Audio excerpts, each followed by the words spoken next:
안녕하세요. 좋은 하루 보내세요. 저희 채널이 마음에 드셨다면 좋아요와 구독 부탁드려요. 여러분의 응원이 힘이 된답니다. 자, 이제 실화를 하나 들려드릴게요. 내 이름은 박순자, 올해 70입니다. 나는 충청남도 예산의 작은 시골 마을에서 평생을 살았습니다. 남편 상철 씨와 결혼한 지 46년, 며칠 이상 떨어져 본 적이 없습니다. 밭일하고, 밥 짓고, 아이 키우고, 매일 동이 트면 일어나고, 밤에 개구리 울음소리가 들려야 불을 끄고 잠자리에 들었죠. 큰 돈은 없었지만 먹고 사는데 부족함은 없었습니다. 사람이 곁에 있는 한 따뜻한 밥 한 끼는 늘 있었으니까요. 하지만 반년 전 남편이 세상을 떠났습니다. 그날도 부엌 문가에 앉아 햇볕을 쬐며 생각 넣은 뜨끈한 동태탕이 먹고 싶다고 했었죠. 내가 시장에 다녀오니 남편은 의자에 쓰러진 채 눈을 감고 숨을 쉬지 않고 있었습니다. 그날부터 나는 혼자였습니다. 아궁이 불은 금방 식었고 솥뚜껑 여는 소리는 한 번 한 번 가벼워졌습니다. 물을 끓여놓고 차를 타는 걸 잊기 일쑤였고 밥을 다 해놓아도 같이 먹을 사람이 없었습니다. 온 집안이 사람이 사는 곳 같지 않게 조용했습니다. 마을 사람들이 경기도로 이사 가라고 권했습니다. 아들네가 다 도시에 있는데 뭐하러 이리 멀리 사느냐고요? 나는 아무 말도 하지 않았습니다. 내 나이에 외롭다는 세 글자를 입 밖으로 꺼내기가 어려웠거든요. 그러던 어느 날 밤 전화벨이 울렸습니다. 아들 성민이었습니다. 전화기 너머로 엄마 계속 그렇게 계시면 안 돼요. 혼자 계시다 무슨 일이라도 생기면 어떡해요? 저희 집에 와서 한동안 지내세요. 네? 하고 말하더군요. 가슴이 철렁했습니다. 아들의 목소리가 잠시 메이는 그 순간 어릴 적 학교에서 처음 맞고 와서 내 무릎에 얼굴을 묻고 울던 모습이 떠올랐습니다. 나는 그럼하고 했습니다.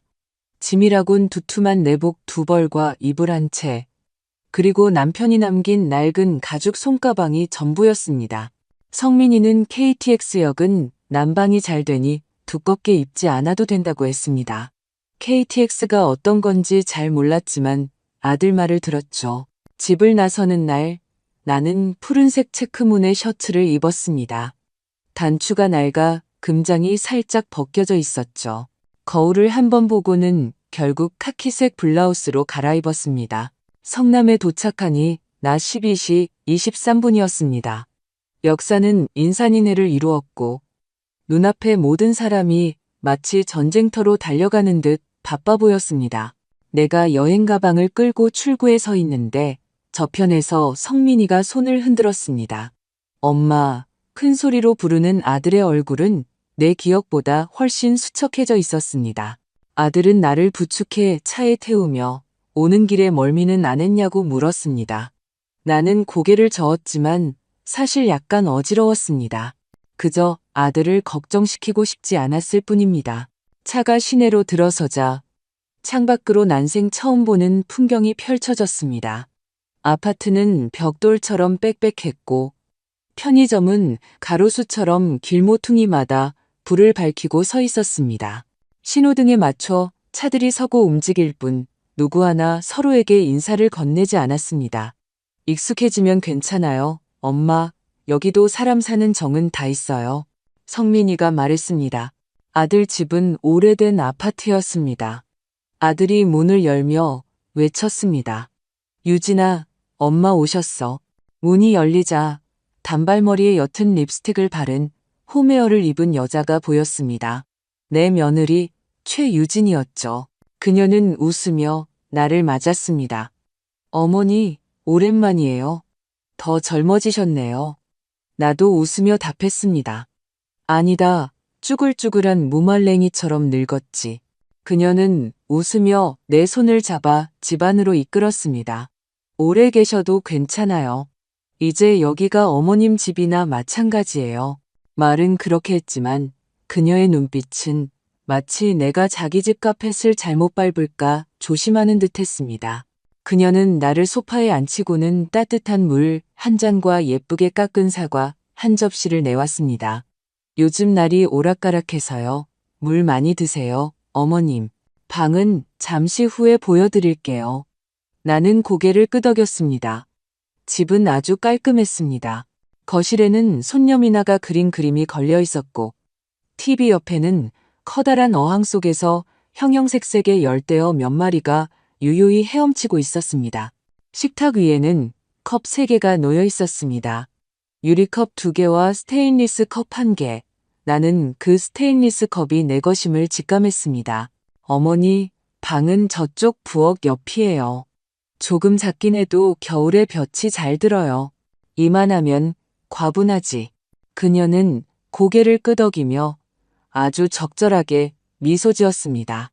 하지만 그 미소는 마치 창문의 블라인드를 반쯤 내린 것처럼 빛은 보이지만 온기는 느껴지지 않았습니다. 내가 가방을 들고 방으로 향하자 그녀가 뒤따라오며 내 발치에 놓인 짐을 힐끗 보았습니다. 나는 그녀가 나지막이 숨을 들이쉬는 소리를 들었습니다. 마치 어떤 물건을 어디에 두어야 동선에 방해가 되지 않을지 재는 듯한 숨소리였습니다. 어머니, 베개는 가져오셨어요?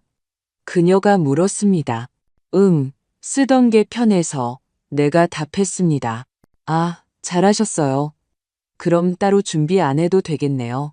말은 참 부드럽게 했지만 내 마음 한구석이 서늘해졌습니다.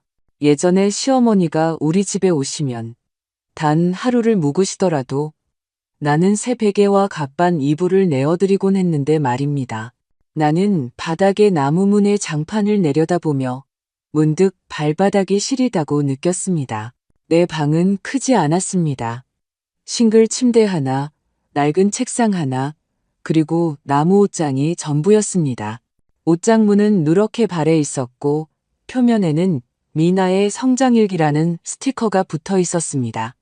쓴웃음이 났습니다. 이 옷장은 필시 예전에 미나가 쓰던 것이었겠죠. 방구석에는 잡동사니가 든 상자 2개가 쌓여 있고 그 위에는 여행 가방까지 놓여 있었습니다. 이것들 좀 치워야 하지 않겠니? 내가 묻자 며느리는 서둘러 손사래를 쳤습니다. 아니에요, 아니에요. 저희 엄마가 지난번에 오셨을 때 두고 가신 거예요. 어차피 걸리적거리지도 않아요. 나는 고개를 끄덕이고 짐을 내려놓았습니다. 걸레를 찾아 책상을 닦으려 하자 그녀가 쏜살같이 와서 걸레를 빼앗아 들었습니다. 어머니, 쉬세요. 제가 이따 닦을게요. 나는 물러나 그녀가 조심스럽게 걸레를 짜는 모습을 지켜보았습니다. 손놀림이 아주 깔끔하고 능숙했습니다. 나는 어쩔 수 없이 침대 가장자리에 다시 앉았습니다.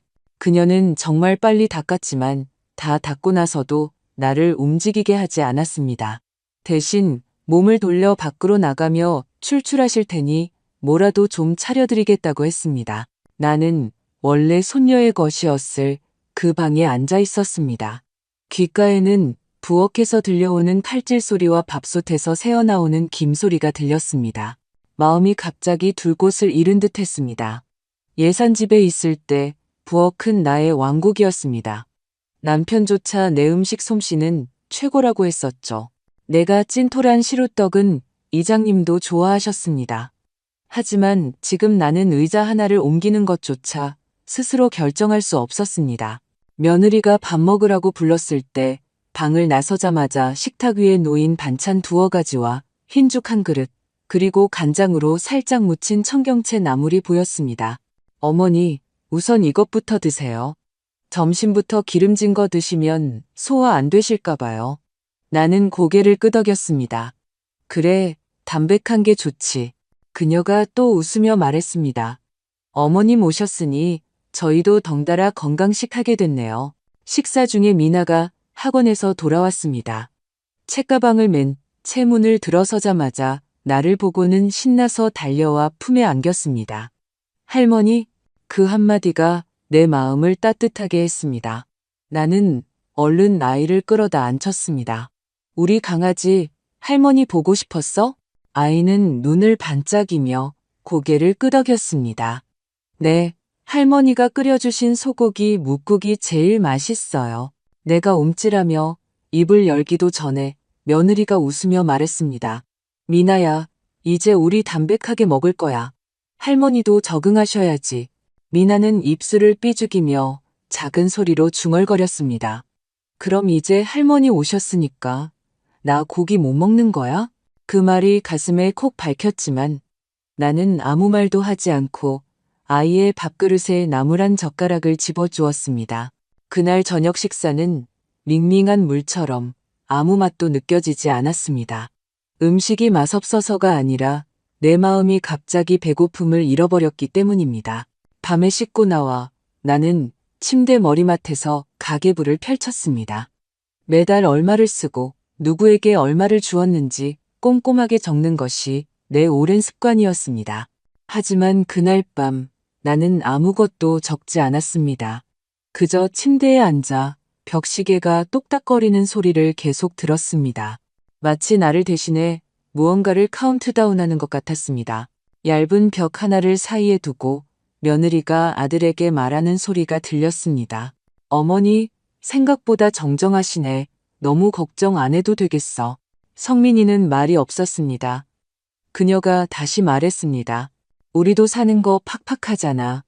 몇 달 계시는 건 괜찮지만 장기적으로는 생각해봐야 해.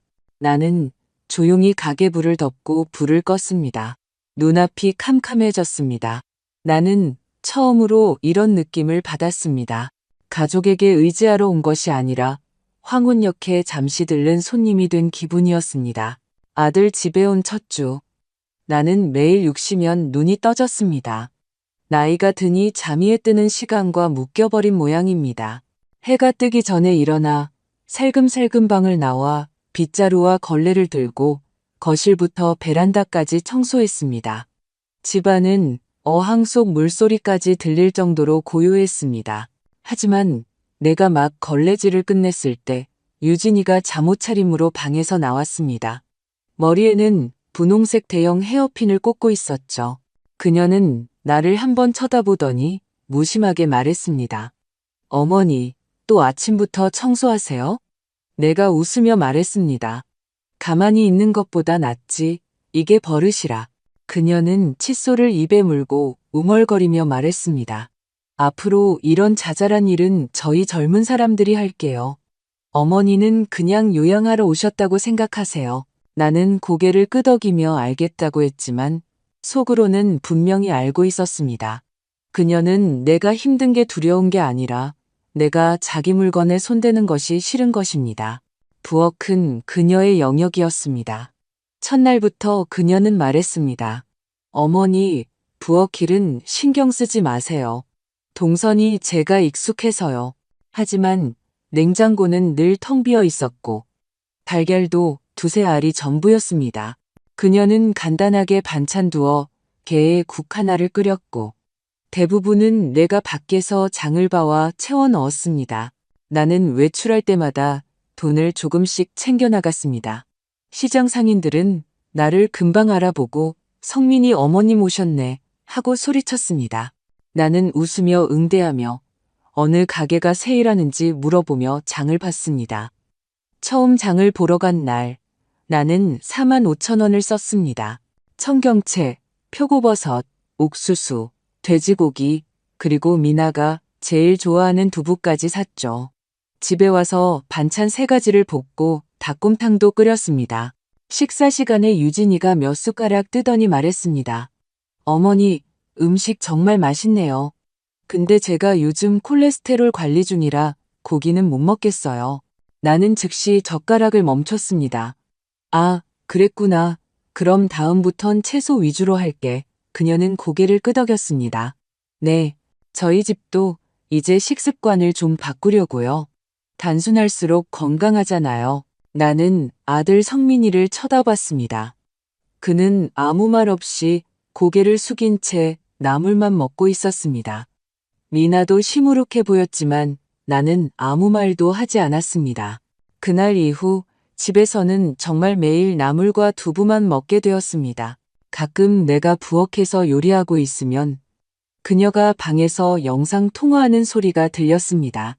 시어머니가 이제 장도 봐주시고 알아서 요리도 해주신다니까. 완전 편해. 목소리는 자랑스러워 보였지만 나는 그녀가 가사도움이라는 단어를 말할 때의 뉘앙스를 알아챌 수 있었습니다. 그녀는 언제나 깍듯했습니다. 말투는 논리정연했고 미소는 가면처럼 완벽했습니다. 내가 창문을 닦으려고 하면 이따 미나 아빠 시킬게요 라고 말했습니다. 사실 그 창문은 사흘 동안 아무도 손대지 않았습니다.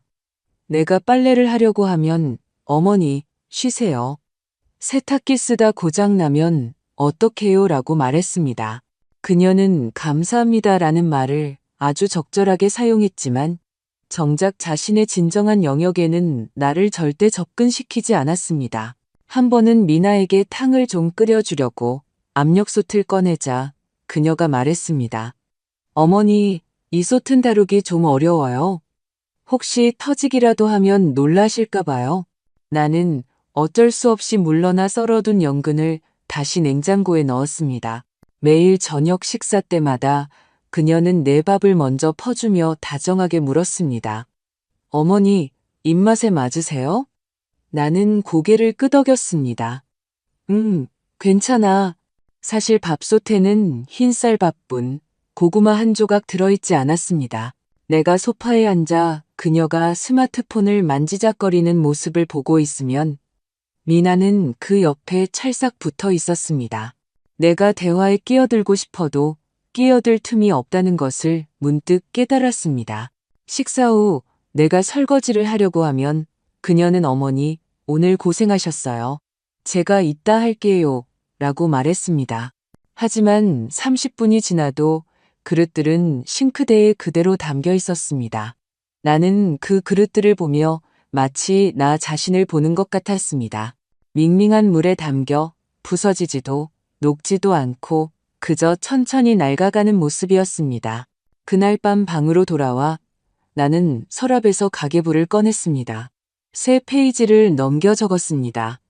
10월 3일 장보기 38,000원 저녁 돼지고기 양파볶음 청경채볶음 무국 며느리왈 어머니 너무 애쓰지 마세요.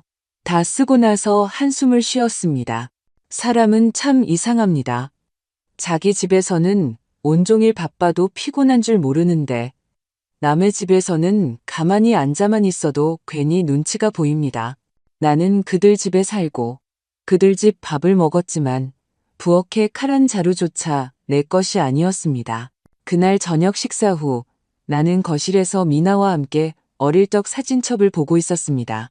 미나가 돌 때 뒷마당에서 물놀이하던 사진이 나왔습니다. 통통한 엉덩이가 그대로 드러나 있었죠. 내가 웃으며 말했습니다. 이거 기억난다. 할머니가 그때 옷을 3번이나 갈아입혔지. 내 엄마가 막 복직했을 때라.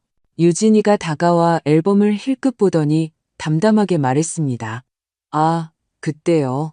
시어머니랑 같이 사는 생활에 적응하던 때였죠. 그녀는 무심하게 말했지만 그 말투에는 아무런 감정이 실려 있지 않았습니다. 나는 그것이 추억담이 아니라 은근한 계산이라는 것을 알아차렸습니다. 나는 대꾸하지 않고 앨범을 덮었습니다. 마음이 무겁게 가라앉았습니다. 그 일이 계속 생각났습니다. 10여 년 전 미나가 태어나기도 전에 성민이가 독감으로 고열에 시달린 적이 있었습니다. 끙끙 앓으며 누워있는 아들을 위해 나는 생강과 흑설탕을 넣고 진하게 물을 끓여 큰 사발에 담아 방으로 갔습니다. 아들에게 마시게 하려던 참이었죠. 방문 앞에 막 도착했을 때 유진이가 방에서 뛰쳐나와 내 손에서 그릇을 받아들었습니다. 그녀는 그릇을 받으며 말했습니다. 어머니, 이러지 마세요. 제가 못 챙기는 사람도 아니고요. 나는 순간 멍해졌습니다. 내가 제 엄마야. 아픈 애를 보니 마음이 아파서 그러지. 그녀는 미간을 찌푸리며 말했습니다. 어머니는 성민 씨를 너무 애 취급하세요. 이제 결혼한 사람인데 어떤 일은 좀 놓아주셔야죠. 나도 순간 화가 치밀었습니다. 그럼 밤새라면 하나 끓여주는 게 챙기는 거니? 그 말을 듣자 그녀의 얼굴색이 싹 변했습니다. 그러니까 어머니는 절 계속 무시하셨던 거죠? 제가 이 집에 시집 와서 밥만 축내는 사람이라고 생각하셨던 거죠? 내가 언제 그렇게 말했니? 그래도 며느리 노릇은 해야 할 것 아니야. 그녀의 눈시울이 붉어졌습니다. 어머니는 절대로 아들을 놓아주지 않으실 거예요. 제가 성민 씨랑 제대로 살게 두지 않으실 거라고요. 언제나 저희 사이에 서 계시니 제가 어떻게 이 집에 들어오겠어요? 내가 입을 열기도 전에 그녀는 방으로 들어가 쾅소리를 내며 문을 닫아버렸습니다.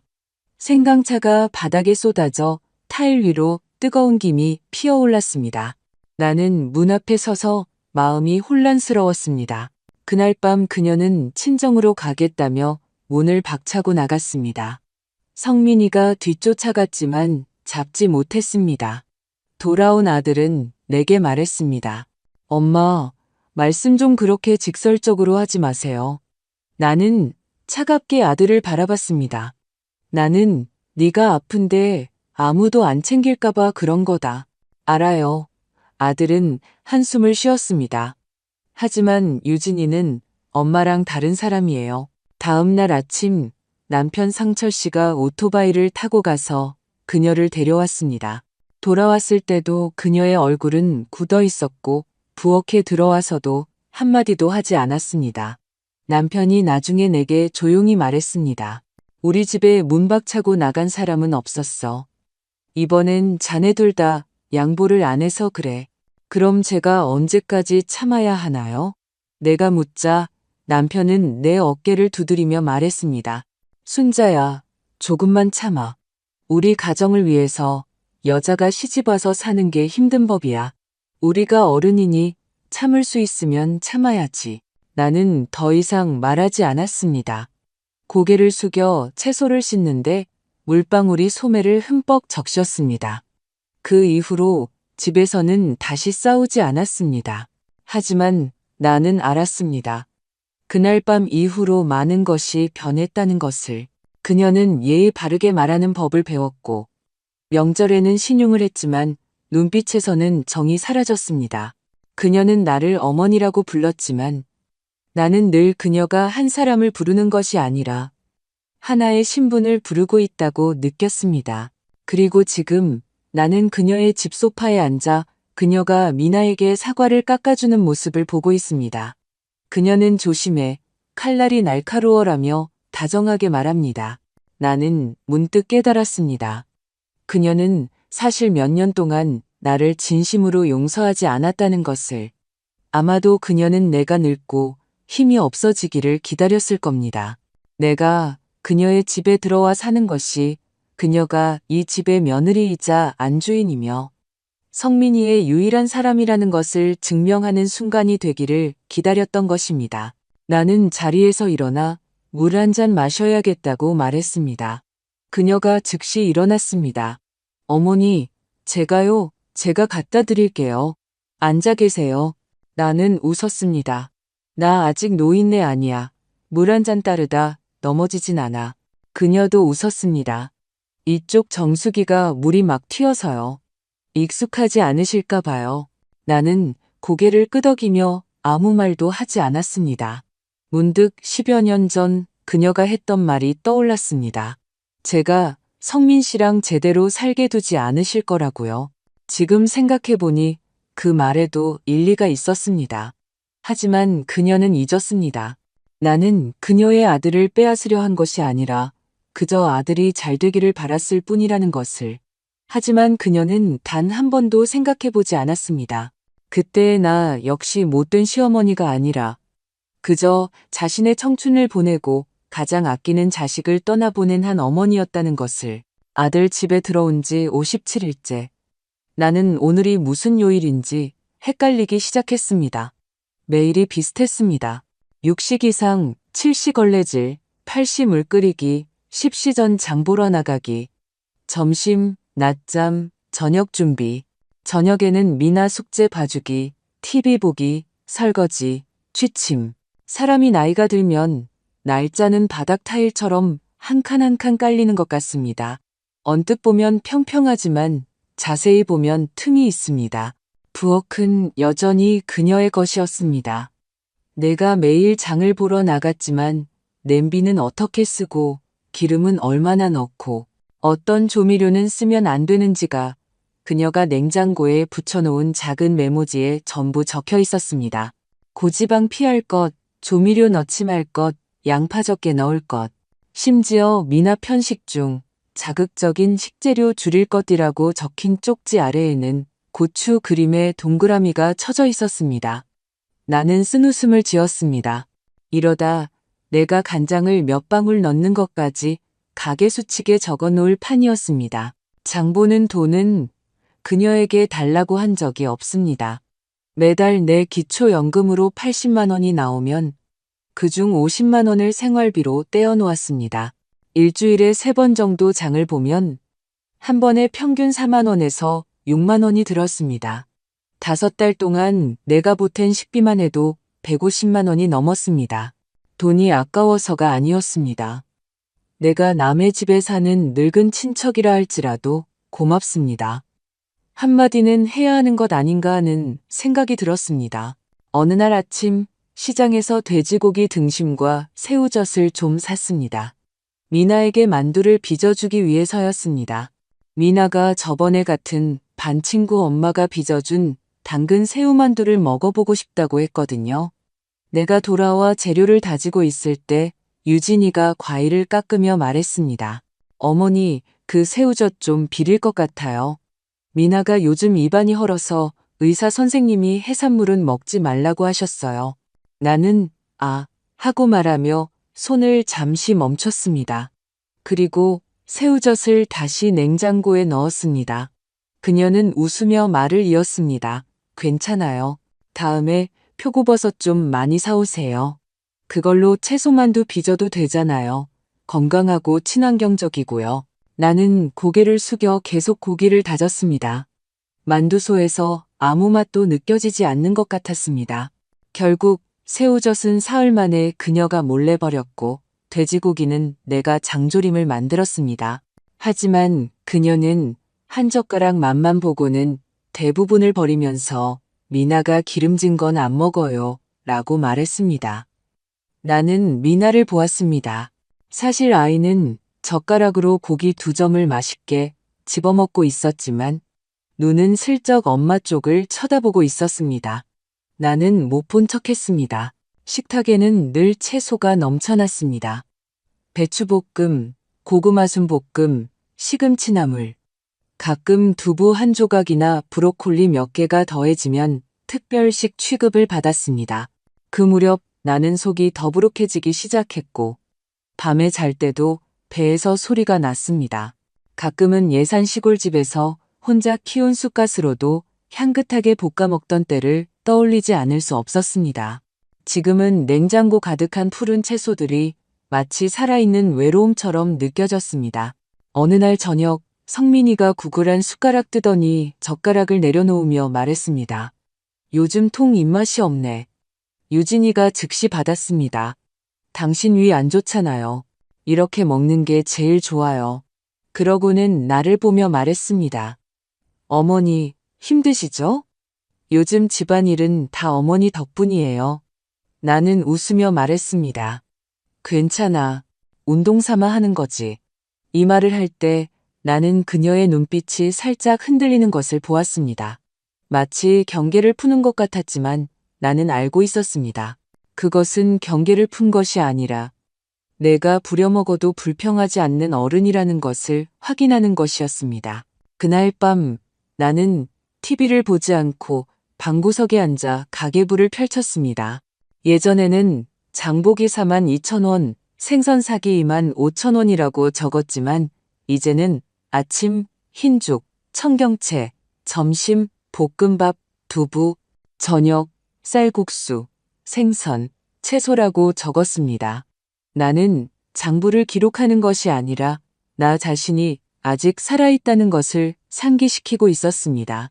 소모되고 있는 것이 아니라 한 번 적을 때마다 나는 오늘 하루를 헛되이 살지 않았다고 스스로에게 말하는 것 같았습니다. 그날 아침 방문을 열자마자 공기 중에 평소와 다른 냄새가 떠다녔습니다.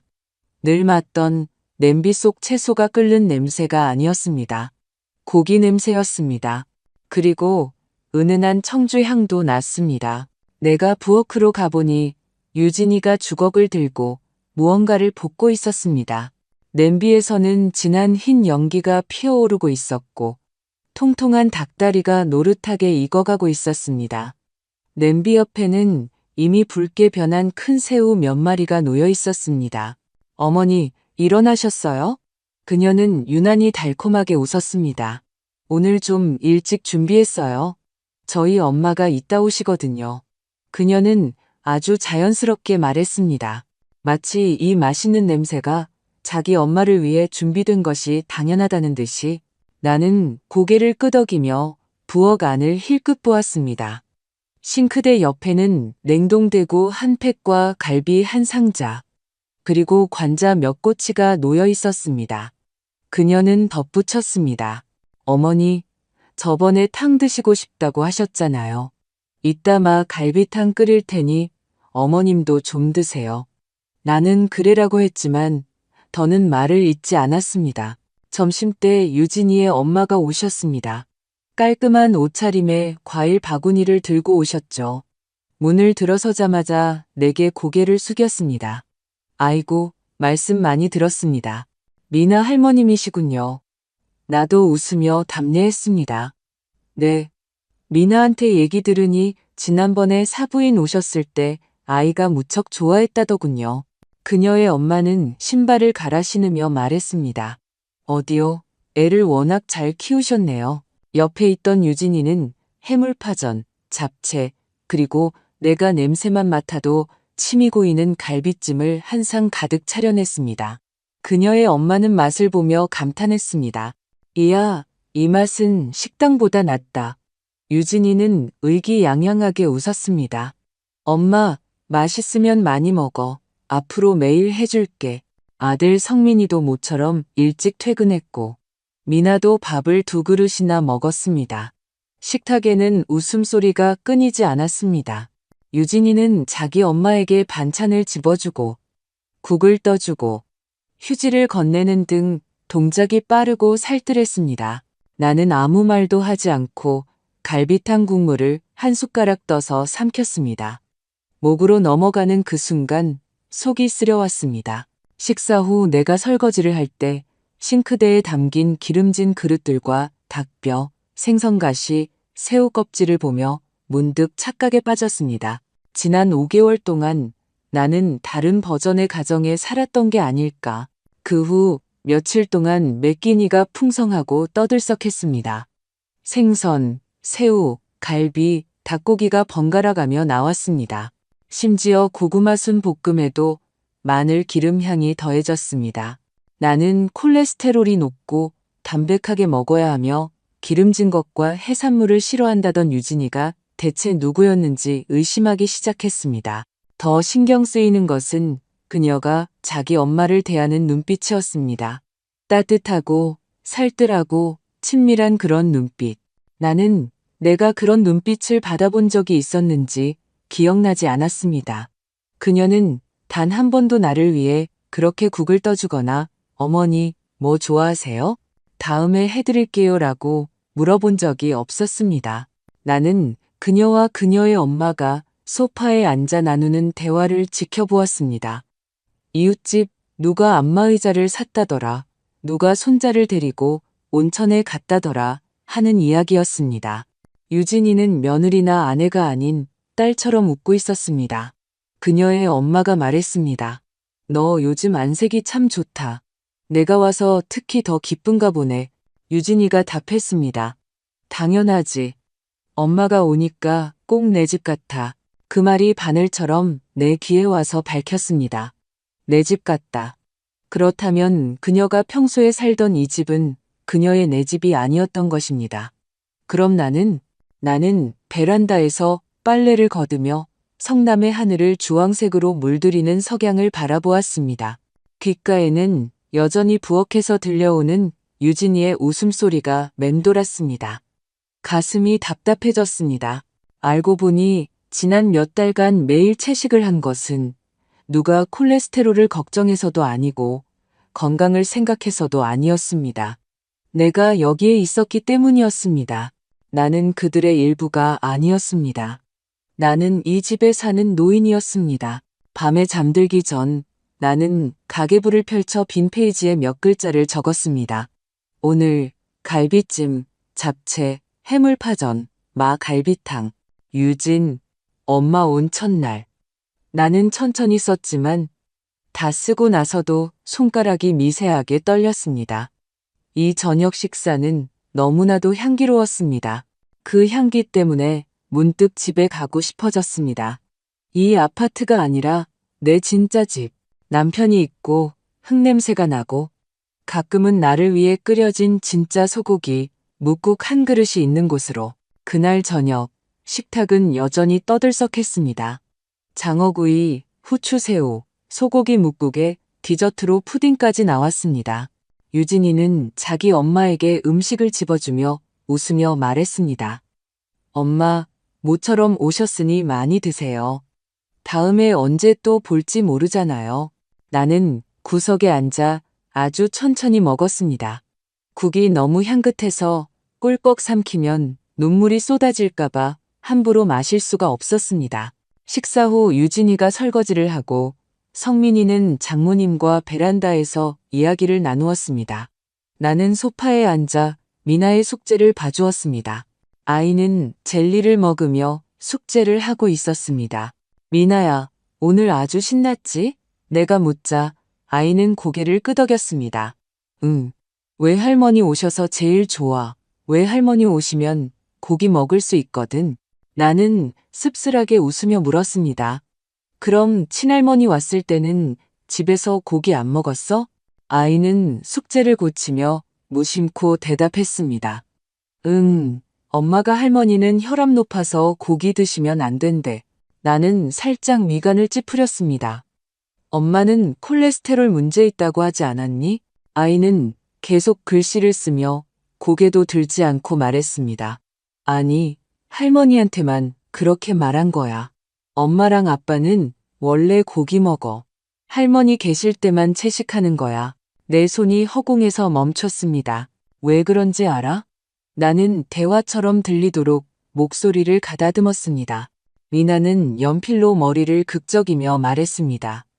엄마가 할머니는 나이 드셔서 기름진 거 드시면 몸에 안 좋대. 그리고 할머니 오시고 나서는 반찬을 2배로 해야 해서 귀찮다고 했어. 엄마가 할머니 빨리 시골집에 돌아가셨으면 좋겠다고 했어. 말을 마친 아이는 자기가 무슨 말을 했는지 깨달았는지 갑자기 하던 것을 멈추고 나를 쳐다보았습니다. 그리고 조심스럽게 물었습니다. 할머니, 혹시 화나셨어요? 나는 몇 초간 멍하니 있다가 서둘러 웃으며 말했습니다. 아니야, 할머니가 그렇게 속 좁은 사람 아니야. 아이는 안심한 듯 다시 수학 문제를 풀기 시작했습니다. 나는 아이 곁에 앉아 있었지만 손은 계속 차갑게 식어갔습니다. 귀로는 똑똑히 들었지만 머릿속은 텅 비어버렸습니다. 마치 심장에 찬물을 한 바가지 들이붓고 목구멍까지 막아버린 것 같았습니다. 지난 몇 달간의 모든 식사가 떠올랐습니다. 내가 돈 주고 산 고기가 버려졌던 일, 집안 경제가 어렵다니 아무것도 묻지 않았던 일, 어머니는 쉬세요. 아무것도 하지 마세요라는 말을 들었던 일, 이 모든 것이 나를 위한 배려가 아니라 나를 처리하기 위한 과정이었음을 깨달았습니다. 나는 집에 사는 것이 아니라 모두가 내가 떠나기를 기다리는 공간에 기거하고 있었습니다. 미나는 계속 무언가 말했지만 나는 더 이상 들을 수 없었습니다. 아이는 분홍색 펜으로 할머니는 제일 다정해요. 같이 놀아주셔서 감사해요라고 쓰고 있었습니다. 나는 아이의 순진한 얼굴을 보았지만 마음은 조금도 따뜻해지지 않았습니다. 이 아이에게는 아기가 없었습니다. 그저 엄마가 매일 하는 말을 들었을 뿐입니다. 그저 그 말을 반복했을 뿐입니다. 나는 아이의 머리를 쓰다듬으며 말했습니다. 미나야, 착하다. 이제 씻으러 가. 할머니가 책상 정리할게. 아이가 욕실로 달려간 후 나는 텅 빈 거실에 혼자 앉아 있었습니다. 조명은 밝았지만 온 집이 춥게 느껴졌습니다. 부엌의 그릇들은 깨끗이 씻겨 있었고 환풍기는 뚝뚝 소리를 내고 있었습니다. 내가 냉장고를 열자 방금 사온 소고기와 돼지갈비, 생새우가 정가운데 놓여 있었습니다. 그 위에는 포스트잇이 붙어 있었습니다. 내일 샤브샤브. 나는 생각에 잠겼다가 그 포스트잇을 떼어내 가늘게 접어 손바닥 안에서 굴렸습니다. 밤에 유진이가 웃으며 내 방문을 두드렸습니다. 어머니, 내일 저희랑 같이 백화점 가실래요? 나는 고개를 끄덕였습니다. 그래. 그녀가 또 말했습니다. 저희 엄마가 이번에 오실 때 뭘 많이 가져오셔서요. 냉장고에 자리가 없을 것 같아요. 내일 부엌 정리 좀 부탁드려도 될까요? 나는 계속 고개를 끄덕였습니다. 알겠다. 내일 좀 일찍 일어날게. 그녀는 만족스러운 듯 웃었습니다. 역시 어머니가 제일 마음이 넓으세요. 그녀가 떠난 후 나는 바로 문을 닫지 않았습니다. 대신 뒤돌아 가정수칙이 붙어 있는 냉장고 문을 바라보았습니다. 미나가 했던 말이 떠올랐습니다. 엄마가 할머니 빨리 시골집에 돌아가셨으면 좋겠다고 했어. 나는 침대에 누워 떼어낸 포스트잇을 손에 쥐고 계속 비볐습니다. 그것이 부드러워지고 구겨지고 아무 의미 없어질 때까지 나는 마침내 깨달았습니다. 그들은 내게 마음을 쓸 여유가 없었던 게 아니라 마음을 쓸 의지가 없었던 것입니다. 이 순간부터 나는 더 이상 바보같이 그들을 위해 돈을 아끼고 장을 보고 이해하는 척하지 않을 것입니다. 그들은 내가 떠나기를 기다렸지만 나는 더 적절한 시기를 기다렸다가 떠날 것입니다. 이번에는 단순히 짐을 싸는 것이 아니라 이 모든 빚을 천천히 청산할 것입니다. 그날 밤 나는 한숨도 자지 못했습니다.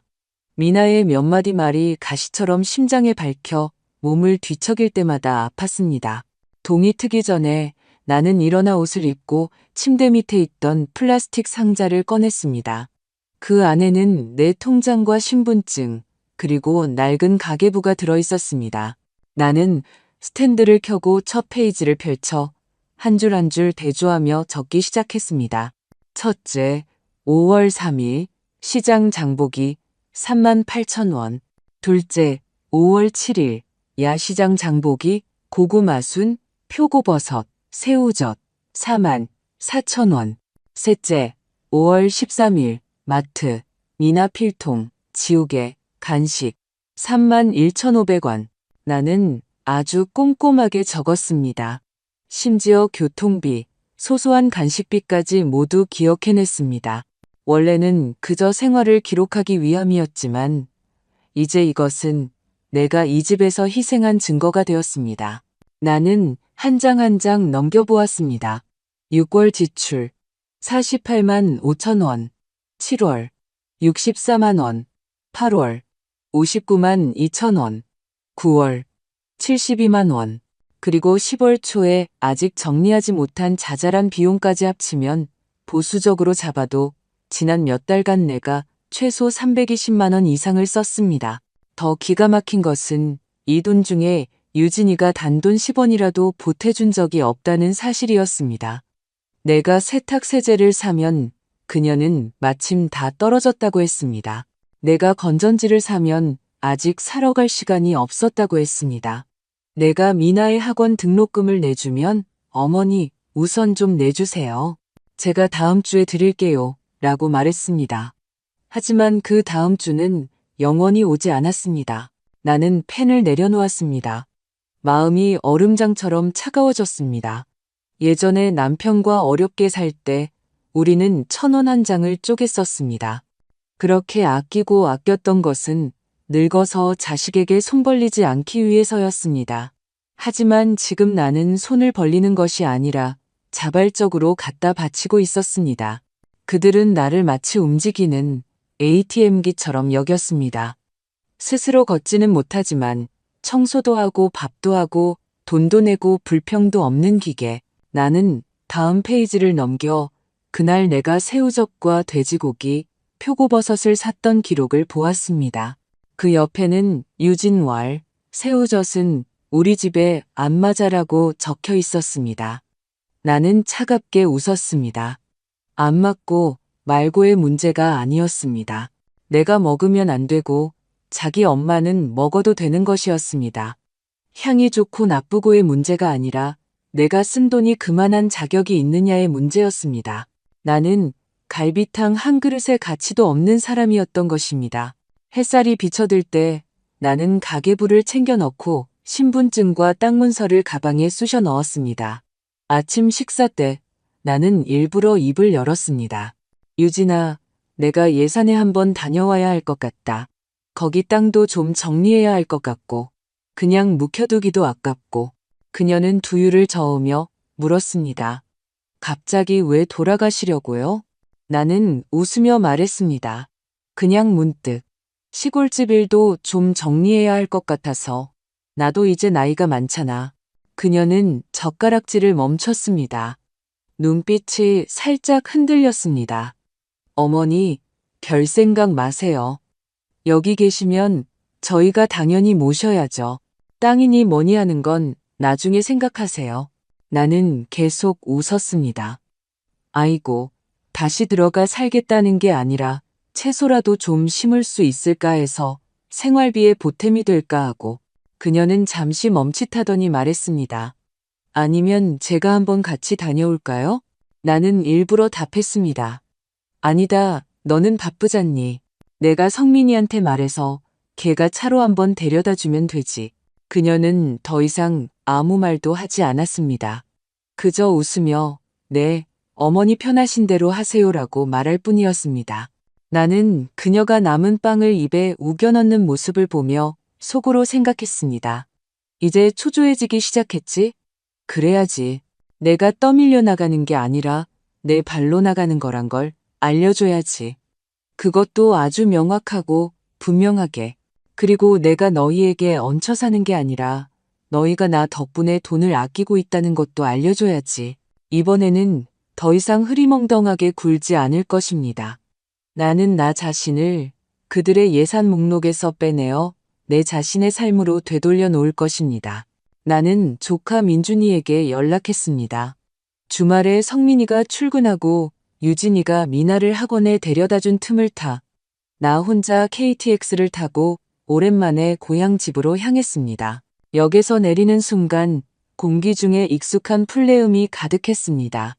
달콤하지는 않았지만 눈물이 날 만큼 깨끗한 냄새였습니다. 역에서 마을버스를 타고 집으로 가는 길, 논과 밭, 수로와 닭장, 작은 사당까지 모든 것이 나를 기다리고 있었습니다. 오랜만에 낡은 철문에 열쇠를 꽂고 철컥 소리와 함께 문을 열자 내 마음도 함께 풀렸습니다. 집에는 먼지가 쌓여 있었지만 낯선 냄새는 나지 않았습니다. 탁자 위에는 내가 떠나기 전에 챙기지 못한 보온병이 그대로 있었습니다. 병뚜껑에는 남편의 이름 김상철이 적힌 이름표가 붙어 있었습니다. 우리가 결혼하던 해에 직접 쓴 것이었죠. 나는 집을 좀 정리하고 옷을 갈아입은 뒤 간식 한 봉지를 들고 이웃 김 여사 댁으로 갔습니다. 그녀는 마당에서 콩을 말리고 있다가 나를 보고 눈이 동그래졌습니다. 순자 씨. 아이고, 이게 몇 년 만이야. 나는 웃으며 봉지를 건넸습니다. 언니는 어쩜 그대로네. 나는 도시에서 숨 막혀 죽는 줄 알았어. 오늘 일부러 바람 쐬러 왔지. 우리는 그녀의 부엌에 앉았습니다. 화로에는 숯불이 타고 있었고 주전자에서는 보이차가 김을 내며 끓고 있었습니다. 그녀는 내가 차를 두 잔 마시는 것을 보더니 물었습니다. 무슨 일 있지? 나는 잠시 망설이다가 결국 입을 열었습니다. 내가 지난 몇 달간 성민이네 집에 가 있었어. 그녀의 눈이 빛났습니다. 아들네가 성남에 집 샀다며? 모시러 갔구나. 잘 됐네. 나는 고개를 저으며 지난 반년 동안 있었던 일을 하나하나 털어놓았습니다. 부엌에 붙어 있던 쪽지 이야기, 담백한 식단 이야기, 미나가 했던 엄마가 할머니 빨리 돌아가셨으면 좋겠대라는 말 이야기, 내가 장을 보고 가스비를 내고 학용품까지 사주면서도 아무렇지 않은 척해야 했던 이야기까지. 이야기를 다 듣고 나서 그녀는 잠시 침묵하더니 책상을 탁 쳤습니다. 그 집에서 식모살이했네. 나는 웃지 않고 그저 찻잔만 만지작거렸습니다. 나도 내가 살뜰한 줄 알았지. 그녀는 코웃음을 쳤습니다. 살뜰? 살은 네가 찌우고 돈은 그들이 아꼈겠지. 나는 한숨을 쉬었습니다. 내가 언니한테 할 말이 있어서 왔어. 그녀는 목소리를 낮췄습니다. 내 사촌 동생이 법무사 사무실에서 일해. 상속, 유언, 증여, 세금 문제 처리하는 사람들 많이 알더라. 늙어서야 땅 문제 미리 정리 안 해두면 죽고 나서 자식들이 3년은 싸운대. 나는 고개를 끄덕였습니다. 알아. 나도 그동안은 그렇게 빨리 처리할 생각 없었어. 근데 이제 마음 정했어. 그래. 그녀는 나를 똑바로 쳐다보며 말했습니다. 네가 진짜 늙은 게 아니라 더는 남의 돈줄 노릇하면 안 되는 거야. 나는 웃었습니다. 돈줄도 털리기 마련이지. 나는 카드도 안 줬는데 알아서 갖다 바쳤으니. 그녀는 사촌동생의 명함을 내게 건네주었습니다. 그냥 김 여사 소개로 왔다고 해. 사람 솔직하고 일처리도 빠르고 믿을만해. 나는 명함을 주머니에 넣으며 웃으며 고개를 끄덕였습니다. 언니, 고마워. 그녀는 내 손등을 두드리며 말했습니다. 우리 같은 여자들은 자기 목 하나 안 남겨두면 마지막엔 빈손만 남아. 떠나기 전에 그녀는 말린 두부 한 봉지를 내게 쥐어주었습니다. 며느리가 고기 못 먹게 한다며? 그럼 이거나 실컷 씹어. 스스로 맛을 찾아야지. 나는 집으로 걸어오면서 손에는 그 두부 봉지를 들고 있었지만 머릿속에서는 조각들이 하나하나 맞춰지고 있었습니다. 예전에는 아들이 철없고 며느리가 성격이 못됐다고 생각했습니다. 이제 나는 마침내 알았습니다. 내가 먼저 내 뿌리를 단단히 박아야 한다는 것을. 땅은 내가 처리할 것입니다. 유언장도 내가 쓸 것입니다. 나는 그들에게 보여줄 것입니다. 이 시대의 할머니는 쫓겨나 시골집으로 돌아가길 기다리는 그런 사람이 아니라는 것을. 나는 내 몫을 남겨두고 스스로 주인이 될 것입니다. 성남으로 돌아왔을 때 마침 비가 조금 내리고 있었습니다. 내가 문을 열고 들어가자 유진이가 부엌 바닥을 닦다가 나를 보고는 아주 달콤하게 웃었습니다. 어머니, 비 오는데 장 보러 가셨어요? 나는 웃으며 손에 든 봉지를 흔들었습니다. 집에 채소가 없어서 미나가 요즘 안색이 안 좋은 것 같아. 당근 닭죽 좀 끓여주려고. 그녀는 순간 멈칫하며 눈빛이 흔들렸습니다. 아이고, 닭은 너무 기름져요. 미나 요즘 시험 기간이라 담백하게 먹는 게 좋아요. 나는 고개를 끄덕였습니다. 괜찮아. 기름기 조금은 있어야 애가 기운을 차리지. 나는 채소를 내려놓고 아무 일도 없었다는 듯이 씻고 썰고 탕을 끓였습니다. 그녀는 부엌 문가에 서서 한참을 지켜보다가 천천히 자기 방으로 돌아갔습니다. 그날 밤 그녀는 말이 거의 없었습니다. 하지만 다음 날부터 상황이 달라지기 시작했습니다. 아침 식사는 달걀 부침과 두부전이었고 점심에는 닭고기 볶음면이 나왔습니다. 심지어 내가 좋아하던 피망 소고기 볶음까지 식탁에 올랐습니다. 유진이는 많이 먹지는 않았지만 계속 내게 음식을 권했습니다. 어머니, 이거 좋아하시잖아요. 많이 드세요. 나는 웃으며 고개를 끄덕였지만 속마음은 이미 뒤집혀 있었습니다. 식사 후 나는 아무렇지 않게 말했습니다. 어제 시골집에 갔더니 옆 동네 개발업체에서 전화가 왔더라. 거기 땅 혹시 처분할 생각 없냐고. 무슨 전원주택 단지를 짓는다나 봐. 그녀의 눈이 확연히 빛났습니다. 어머니, 정말이에요? 어느 땅이요? 우리 집 뒤쪽 땅이에요? 나는 고개를 저었습니다. 아니, 동쪽의 연못 근처에 있는 땅. 평평해서 괜찮아 보이더라. 그녀가 즉시 물었습니다. 그래서 어떻게 말씀하셨어요? 나는 일부러 어리숙한 척했습니다. 집안 사람들하고 상의해봐야 한다고 했지. 미나 클 때까지 뒀다가 쓸까 싶기도 하고. 근데 사실 나도 나이가 많아서 이걸 누구한테 남겨줘야 할지 모르겠다. 그녀의 눈빛이 복잡해졌습니다. 미소에는 계산이 깔려 있었습니다. 어머니, 생각이 깊으시네요. 나는 고개를 끄덕이며 국물만 휘젓고 아무것도 신경 쓰지 않는 척했습니다. 그날 밤 나는 조카 민준이에게 전화를 걸었습니다. 민준아, 고모가 부탁할 게 있다. 너 시골에서 밭농사 좀 짓고 싶다고 했지? 고모 땅 중에 연못 옆에 있는 거 네가 쓸 거면 좀 싸게 넘겨줄게. 전화기 저편이 잠시 조용해졌습니다. 그의 목소리가 낮아졌습니다.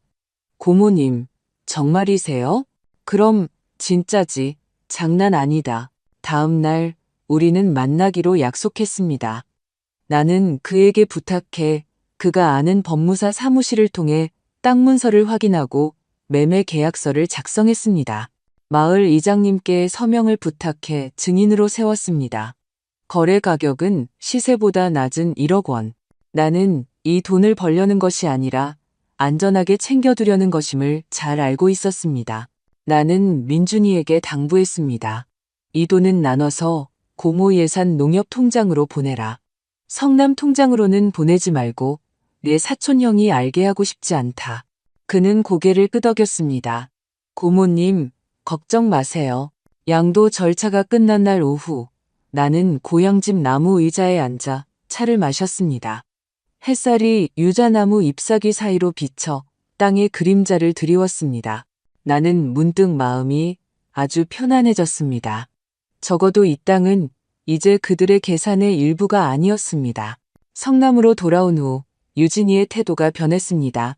아침 식사는 오트밀과 견과류로 바뀌었고 점심에는 닭다리찜, 달걀찜, 생선탕이 자주 나왔습니다. 심지어 내가 평소에 아까워서 사지 못하던 참치 통조림까지 꺼내놓으며 남은 거라고 했습니다. 어느 날 그녀는 내 옆에 앉아 같이 TV를 보다가 문득 말했습니다. 어머니, 저도 요즘 시골 땅 뉴스 좀 보고 있어요. 거기도 나중에 오를까요? 나는 고개를 끄덕였습니다. 그럴 수도 있겠지. 나야 잘 모르지만 그녀는 멋쩍게 웃었습니다. 어머니, 그럼 그 땅은 어떻게 하실 생각이세요? 저희가 도울 일이라도 있을까요? 나는 속으로 차갑게 웃었지만 얼굴에는 온화한 표정으로 말했습니다.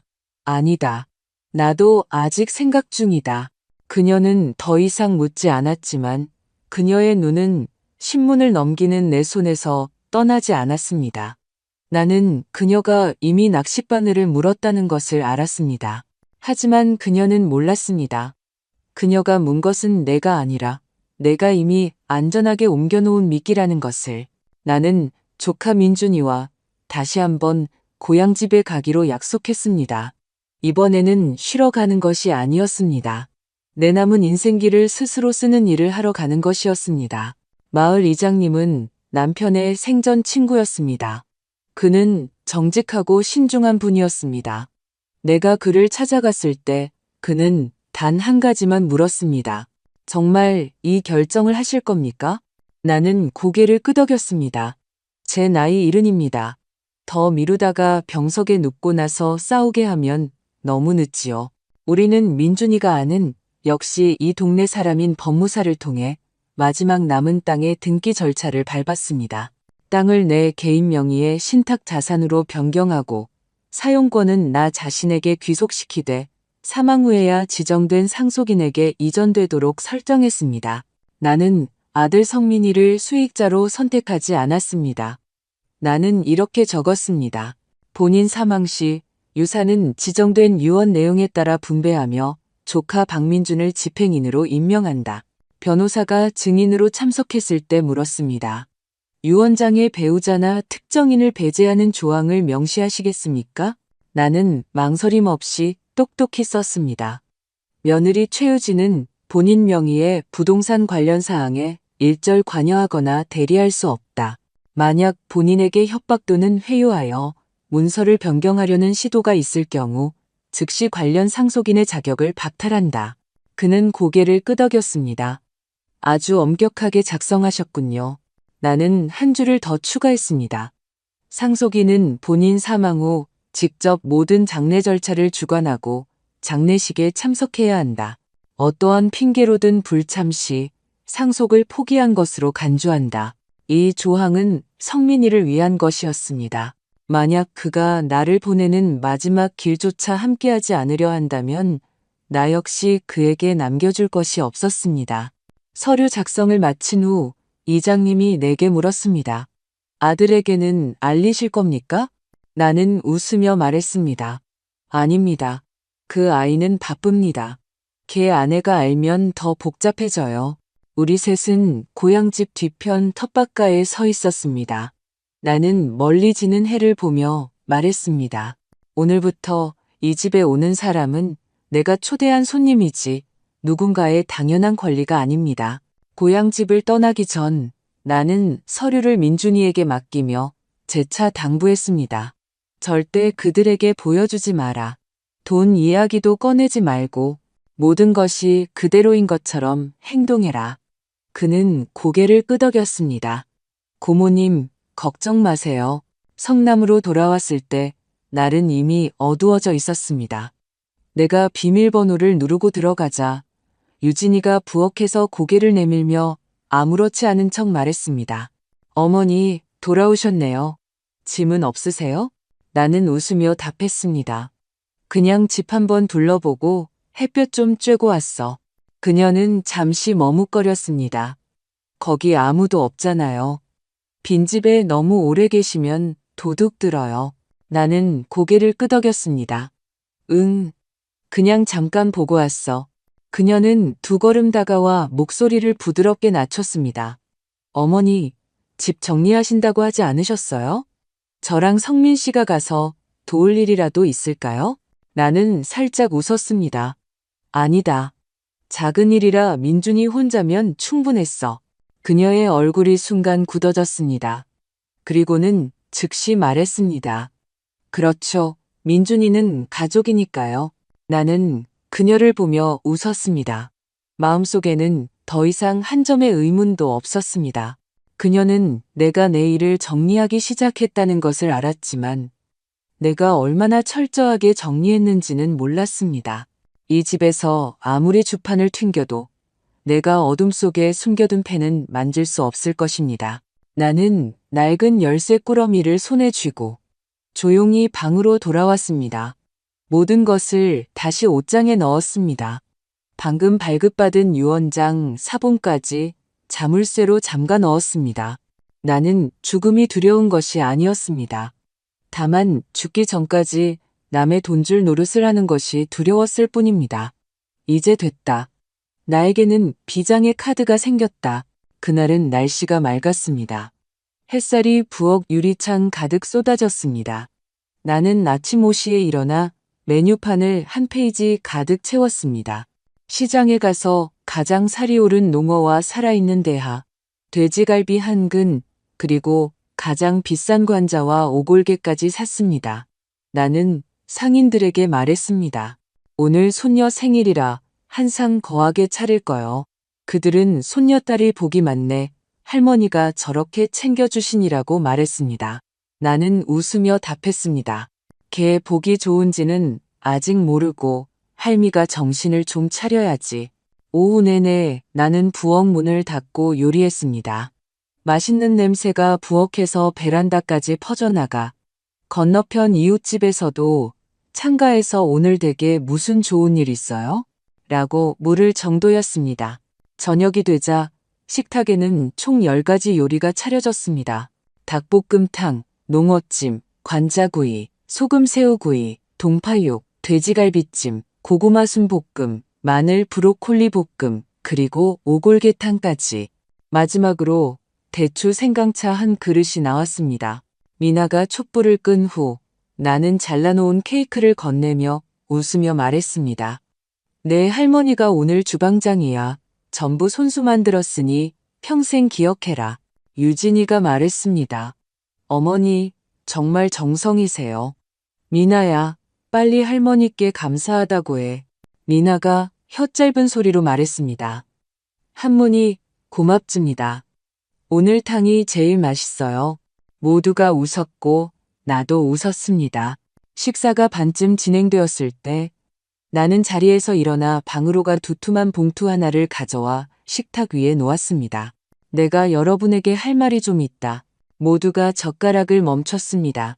나는 며칠 후에 시골에 내려가서 거기 집 좀 정리하고 쉬려고 한다. 유진이가 다급하게 말했습니다. 어머니, 누가 무슨 말 했어요? 오해하지 마세요. 저희는 어머니 계시는 거 아무렇지도 않아요. 나는 그녀를 쳐다보며 평온한 목소리로 말했습니다. 너희들 문제가 아니다. 나도 늙었으니 언제까지 남의 집에 얹혀 살 수는 없지. 그녀는 미간을 찌푸렸습니다. 어머니는 가족이라고 하지 않으셨어요? 나는 그녀의 말을 잘랐습니다. 그래서 나도 내 쪽 집안일은 내가 책임져야 할 의무가 있다. 나는 봉투를 그녀 앞으로 밀었습니다. 이 봉투 안에는 두 가지가 들어있다. 하나는 지난 반년 동안 내가 너희 집에서 생활하며 쓴 지출 명세서고, 다른 하나는 내가 쓴 편지다. 그녀가 손을 뻗어 봉투를 잡으려 하자 내가 말했습니다. 천천히들 봐라. 나한테 답할 필요는 없다. 편지에 내가 하고 싶은 말이 다 들어있다. 나는 자리에서 일어나 옆에 걸어두었던 앞치마를 벗어 천천히 텄습니다. 성민이가 나를 불렀습니다. 엄마, 나는 잠시 멈춰서서 그를 바라보며 말했습니다. 나는 내 마음속에서는 엄마지만 내 아내 마음속에서는 그저 후원자일 뿐이다. 그는 고개를 숙이고 더 이상 말을 잇지 못했습니다. 미나가 달려와 나를 안았습니다. 할머니, 정말 집에 가실 거예요? 할머니 안 갔으면 좋겠어요. 나는 아이의 머리를 쓰다듬었습니다. 할머니도 가고 싶지 않아. 하지만 사람은 늙으면 먼저 자기 집으로 돌아가야 하는 법이란다. 나는 아이의 순진한 눈을 보며 나지막이 말했습니다. 너는 나중에 알게 될 거야. 어떤 말들은 자신도 모르게 진심을 드러낸다는 것을. 저녁 식사가 끝난 후 나는 방으로 돌아와 짐을 싸기 시작했습니다. 얇은 이불 한 채, 외투, 2벌, 수놓은 꽃이 난 켤레, 그리고 그 가계부와 유언장 사본이 전부였습니다. 나는 열쇠를 문 옆 작은 탁자 위에 놓았습니다. 그 옆에는 쪽지를 하나 끼워두었습니다. 몇 글자 적혀 있었습니다. 집은 정으로 사는 곳이지 남이 며칠 더 머무는 걸 계산하는 곳이 아니다. 나는 뒤돌아보지 않았습니다. 고향 집에 돌아왔을 때 마당에는 잡초가 무성했고 울타리 한쪽이 쓰러져 있었습니다. 뒷벽 시멘트는 일부 벗겨져 있었고 지붕안 귀퉁이에서는 비가 새는 듯 했습니다. 하지만 나는 서두르지 않았습니다. 먼저 차를 한 주전자 끓여 남편이 생전에 가장 좋아하던 대나무 의자에 앉아 밤새 바람 소리를 들었습니다. 다음 날 아침 나는 그 수놓은 꽃신을 신고 밀짚 모자를 쓰고 밭으로 나가 잡초를 뽑고 땅을 갈아 채소를 심었습니다. 먼저 상추, 쑥갓, 고추를 심고 가장자리에는 로젤 2그루를 심었습니다. 붉은 꽃이 아주 보기 좋았습니다. 나는 더 이상 삼첩 반상을 차리느라 애쓰지 않았습니다. 식탁이 영양 균형을 맞췄는지도 신경 쓰지 않았습니다. 오늘 고구마가 먹고 싶으면 고구마를 쪘고 내일 장조림이 먹고 싶으면 간장물을 한 솥 끓여 달걀에 금이 갈 때까지 졸였습니다. 김 여사는 이틀에 한 번꼴로 따뜻한 두유 한 봉지를 들고 와서 수다를 떨었습니다. 그녀는 자기 막내딸 시어머니가 얼마나 까다로운지에 대해 떠들었고 나는 과일을 깎으며 듣기만 했습니다. 가끔 웃기도 했죠. 그녀가 말했습니다. 지금 보니 도시 있을 때보다 훨씬 정신이 맑아 보이네. 내가 말했습니다. 지금은 내 지붕 아래서 사는 거니까. 남의 처마 밑에서 숨어 사는 게 아니고. 전화가 몇 번 울렸습니다. 성민이었습니다. 나는 받지 않았습니다. 사흘 뒤에 문자가 왔습니다. 엄마, 미나가 엄마 많이 보고 싶대요. 나는 한참을 생각하다가 이렇게만 답장했습니다. 나는 잘 있다. 미나한테 국 많이 마시고 편식하지 말라고 전해줘. 그날 밤 나는 편지지 한 장을 꺼내 천천히 미나에게 편지를 썼습니다. 우리 미나 할머니 보고 싶다는 말 들으니 할머니도 웃음이 나는구나. 그거 아니? 할머니는 젊었을 때 외로움을 정말 많이 탔단다. 결혼 첫 해에 할아버지가 군대에 가셨을 때 나 혼자 낡은 집에서 등잔불 하나 켜고 밤을 보냈지. 하지만 말이야, 사람이 자기 자신과 함께 사는 법을 배우면 혼자인 게 그렇게 두렵지 않단다. 너도 나중에 커서 어디를 가든 밥은 꼭 챙겨 먹고 말은 진심으로 하고 돈은 네가 쓸 만큼은 꼭 남겨두렴. 그리고 남이 너에게 친절하다고 해서 그들이 너에게 진심이 있는 건 아닐 수 있고 남이 너에게 차갑다고 해서 어쩌면 그저 네가 먼저 말을 걸어주길 기다리는 걸지도 모른단다. 할머니는 지금 아주 잘 지내. 매일 채소 키우고 밥 짓고 햇볕 쬐면서 너도 아주 많이 보고 싶다. 방학하면 할머니 집에 놀러 오렴. 할머니가 팥죽 끓여줄게. 편지 봉투를 붙이고 나는 마을 입구 우체통에 직접 가서 넣었습니다. 그날 저녁 나는 대나무 건조대에 말려둔 두부를 걷었습니다. 뒷마당에 서니 해가 마침 지붕 끝에 걸려 있었습니다. 마치 떠나기 싫지만 더는 머물지 않으려는 오랜 친구 같았습니다. 텃밭의 작은 고추는 붉게 익었고 쑥갓은 첫 줄기를 뻗어 올렸습니다. 바람이 나뭇가지를 흔드는 소리가 마치 누가 창밖에서 내 이름을 부르는 것 같았습니다. 나는 뒤돌아보지 않았습니다. 그저 그 주황빛 하늘을 바라보며 천천히 읊조렸습니다. 내 남은 인생 가치 없는 사람에게 주지 않으리. 박 여사님의 선택.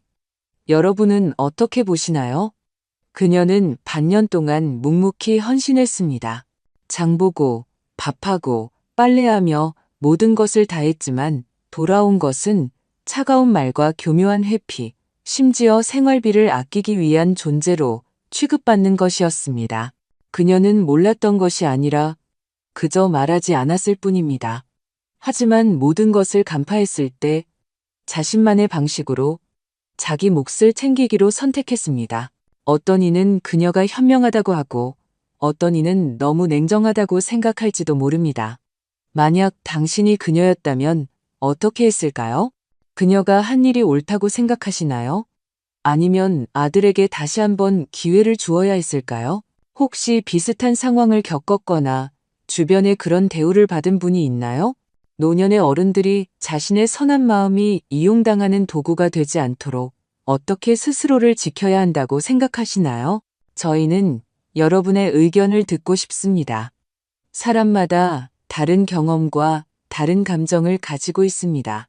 어쩌면 당신의 한마디가 다른 사람들에게 새로운 생각을 가져다 줄 수 있습니다. 지금 바로 댓글창에 여러분의 관점을 남겨주세요. 저희는 모든 댓글을 소중히 읽겠습니다. 만약 이 이야기에 공감하셨다면 저희 채널을 구독하고 당신이 아끼는 가족과 친구들에게 공유해주세요.